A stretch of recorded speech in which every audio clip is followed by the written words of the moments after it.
নমস্কার বন্ধুরা, আমার চ্যানেলের আরও একটি নতুন পর্বে আপনাদের সকলকে স্বাগত। আশা করছি আজকের পর্বটি আপনাদের ভীষণ ভালো লাগবে। তাহলে চলুন আর দেরি না করে আজকের পর্বটি শুরু করা যাক। বন্ধুরা, আমরা সকলেই জানি এখন চলছে অম্বুবাচী বা আমাবতী। তো এই অম্বুবাচীতে কামরূপ কামাখ্যায় কী হয়, চলুন আজকের পর্ব থেকে সেটি আজকে জানব।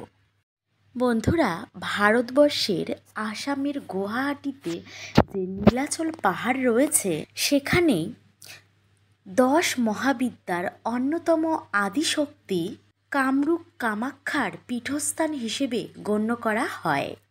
এই মন্দিরটির অন্যতম একটি বিশেষত্ব হল এখানে অম্বুবাচী চলাকালীন অবস্থায় যদি যাওয়া হয়, গিয়ে নিষ্ঠা ও ভক্তির সাথে মায়ের পুজো করা হয়, তাহলে ভক্তের সমস্ত মনোকামনা পূর্ণ হয়।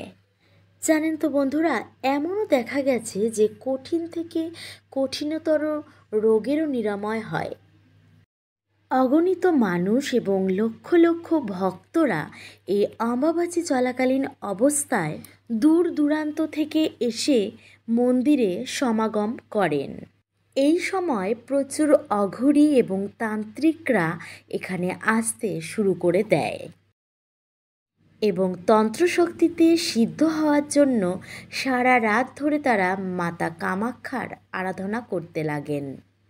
এই স্থানটি কেন এত রহস্যময়, আর অম্বুবাচী চলাকালীন অবস্থায় এখানে আসলেই বা কী হয়, এই সমস্ত কিছুই কিন্তু আজকে জানবো আমার এই ভিডিওর মাধ্যমে।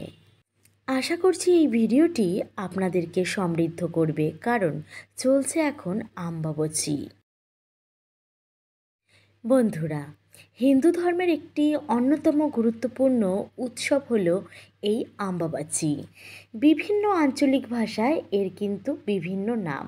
কেউ কেউ অম্বুবাচী বলেন, আবার কেউ কেউ অমাবতীও বলে থাকেন, আবার কেউ রজ উৎসব বলেও গণ্য করেন। আমরা সকলেই জানি আমাদের ধর্মে, অর্থাৎ সনাতন ধর্মে, এই পৃথিবীকে মাতার সঙ্গে তুলনা করা হয়। পবিত্র বেদেও কিন্তু এই পৃথিবীকে ধরিত্রী মাতা হিসেবে গণ্য করা হয়েছে। আমরা সকলে এই পৃথিবী মাতার সন্তান। অম্বুবাচীর পেছনেও কিন্তু এই রহস্যটিই রয়েছে। পৃথিবী যে আমাদের মা, সেটি বারবার বুঝিয়েছেন। আসলে নতুন বর্ষার শুরুতে পৃথিবী যখন প্রথমবার জলমগ্ন হয়ে ওঠেন, তখন তাকে ঋতুমতী মাতা হিসেবে গণ্য করা হয়। ঋতুর ঠিক পরবর্তী দিনগুলিতে একটি নারীর জন্য যেমন সন্তান ধারণের জন্য একদম উপযোগী সময়, তেমনি অম্বুবাচীর পরেই পৃথিবীতে কিন্তু সবুজ শ্যামল ফসল উৎপন্ন করারও বিশেষ সময়। বন্ধুরা, রহস্যময় কামরূপ কামাখ্যা মন্দির তার রহস্যময়ী পরিচিতির জন্যই সুপরিচিত। এখানে সৃষ্টির জননী মাতা আদিশক্তি যোনির পুজো করা হয়ে থাকে। কালিকা পুরাণ এবং দেবী ভাগবত পুরাণ থেকে জানা যায় যে 51টি সতীপীঠ রয়েছে, তার মধ্যে এই শক্তিপীঠ বা সতীপীঠটি হচ্ছে প্রধান। পুরাণ থেকে জানা যায় মাতা সতীর পিতা দক্ষরাজ একবার এক যজ্ঞের আয়োজন করেছিলেন, আর সেই যজ্ঞে মাতা সতী এবং ভগবান শিব ছাড়া বাকি দেবতারাও নিমন্ত্রিত হন। দক্ষরাজের একদম ইচ্ছা ছিল না, মানে অনিচ্ছা সত্ত্বেও সতী মহাদেবকে বিবাহ করায় দক্ষরাজ অত্যন্ত ক্রুদ্ধ হয়েছিলেন এবং সেই কারণের জন্যই তার যজ্ঞে সতী এবং শিবকে নেমন্তন্ন করলেন না। এদিকে মহাদেবের অনিচ্ছা সত্ত্বেও দেবী সতী মহাদেবের অনুচরদের নিয়ে সেই যজ্ঞানুষ্ঠানে উপস্থিত হন। বিনা আমন্ত্রণে সেখানে উপস্থিত হওয়ার জন্য দক্ষরাজ সতীসহ মহাদেবকেও চরমভাবে অপমান করেন। দক্ষরাজের যে শিবের প্রতি ব্যবহার, সেটি মাতা সতীর একদম পছন্দ হলো না। তার ফলে সেই আগুনেই তিনি ঝাঁপ দিলেন। আর তখন দেবাদিদেব মহাদেব অত্যন্ত ক্রুদ্ধ হয়ে তার রুদ্র মূর্তি ধারণ করলেন। তিনি দক্ষরাজ্যের যজ্ঞকে ভণ্ডুল করে দিলেন আর তার মস্তকে ছিন্ন করে দেবী সতীকে তার কাঁধে তুলে সারা বিশ্ব ভ্রমণ করতে উদ্যত হলেন। শুধু তাই নয়, তিনি প্রলয় নৃত্য শুরু করেছিলেন। তখন অন্যান্য দেবতারা কোনো কুল কিনারা না পেয়ে ভগবান বিষ্ণুর কাছে এসে উপস্থিত হলেন, তাকে বললেন এর প্রতিকার করার জন্য। তখন ভগবান বিষ্ণু তার সুদর্শন চক্রের দ্বারা মাতা সতীর সমস্ত দেহকে টুকরো টুকরো করে 51টি খণ্ডে বিভক্ত করেন। আর এই 51টি খণ্ড ভারতবর্ষের বিভিন্ন স্থানে ফেলে দেন। 51টি খণ্ড যে সমস্ত জায়গায় গিয়ে পড়েছিল সেই সমস্ত জায়গায় কিন্তু এক একটি সতীপীঠ স্থাপন হয়। এই 51টি খণ্ডের মধ্যে মাতার যোনিটি যেখানে গিয়ে পড়েছিল সেটি হলো আসামের গুয়াহাটির নীলাচলের কামরূপ কামাখ্যা মন্দির। আর এই কারণেই এখানে দেবী কামাখ্যার যোনি পুজো হয়ে থাকে। কামদেব এই স্থানে এসে মহাদেবের অভিশাপ থেকে মুক্ত হয়েছিলেন আর তিনিই প্রথম মাতার পুজো করেছিলেন। আর সেই কারণেই এই স্থানটির নাম কামরূপ। অন্যদিকে শিবপত্নী সতীর অন্য একটি নাম ছিল কামাখ্যা। আর এই দুটি নাম একত্রে মিলিত করে এই জায়গাটির নাম হয় কামরূপ কামাখ্যা। বন্ধুরা, সনাতন ধর্মের নারীদের যোনিকে এই পৃথিবীতে জন্ম নেওয়া সমস্ত মানুষের প্রবেশদ্বার বলে গণ্য করা হয়ে থাকে। তাই এই মন্দিরটি অদ্ভুত চমৎকারী এবং সিদ্ধশালী বলেও মনে করা হয়। এই মন্দিরে মাতার গর্ভগৃহে কোনো মায়ের মূর্তি পুজো করা হয় না, বরং মূল গৃহে মাতা কামাখ্যার যোনি পুজো করা হয়। মাতা কামাখ্যার এই মন্দিরটিকে তন্ত্রশক্তির এক মূল স্থান বলে গণ্য করা হয়। আর মাতা কামাখ্যাকে তন্ত্রশক্তির এক দেবী বলে গণ্য করা হয়ে থাকে।